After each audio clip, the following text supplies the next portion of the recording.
New developments this morning in the Bobo case. The brother of one of the men accused of killing and kidnapping the missing nursing student was in court just a short time ago. John Dylan Adams is accused of tampering with evidence the day the 19-year-old disappeared from her Decatur County home. This morning we learned that Dylan Adams cannot afford an attorney, and the judge appointed the 26-year-old a public defender. We still don't know what evidence he allegedly destroyed 3 years ago, and the district attorney says more arrests could still be coming. You'll recall ginseng hunters found Holly's skull earlier this month in Holiday, more than 3 years after she disappeared. News Channel 5's Chris Conti was in court today. He'll have the very latest coming up at 4, 5, and 6 o'clock.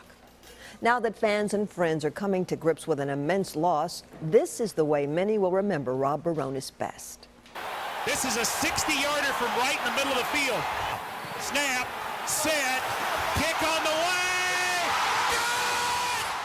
He was one of the greatest kickers in Titans history. That kick is the longest in Titan or Houston Oilers history. Bironas is the second leading all-time scorer for the franchise and holds the NFL record for 8 field goals in a single game. It was a horrible crash over the weekend that took the life of the former Titans kicker. Officers think he may have been speeding when he lost control of his SUV on Battery Lane Saturday night. His vehicle hit several trees and flipped into a ravine, all less than a mile from his home. We just came out here, we were trying to call his name or, just see who was in the car because, just to make sure that they were alive. I was calling 911 and I was shaking as I was doing so because I was just really scared. Bironas was a newlywed, having just married Rachel Bradshaw, the daughter of NFL Hall of Famer Terry Bradshaw, last June. He was not only active on the football field, he was also very involved in making a lasting impact in the community. He frequently made appearances at charity events like this 2011 dinner, raising money for music education in Tennessee schools. That was a cause near and dear to his heart. He founded the Rob Bironas Fund in 2008 through the Community Foundation of Middle Tennessee, which promoted music education for kids. Rob Bironas was only 36 years old. No word yet on any funeral arrangements.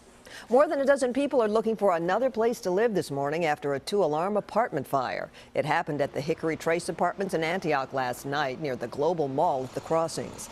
Dozens of residents were forced to evacuate and many lost everything they had. One person suffered smoke inhalation and was taken to the hospital. A firefighter also cut his hand battling the blaze. Crews were called back to the scene twice this morning as the blaze rekindled. They're still working on hot spots this morning. No word yet on the cause of the fire. The American Red Cross is helping victims to find some place to stay. Well, in case you missed it, it was over the weekend. It was quite a sight in Williamson County. Our News Channel 5 cameras were rolling when TDOT imploded the Paytonsville Road Bridge. This is the second bridge crews have had to demolish there since last month's deadly tanker truck explosion. The 2 bridges at Paytonsville Road were damaged beyond repair in that accident that killed trucker Bobo. Construction crews are already beginning work on a new structure and an overpass.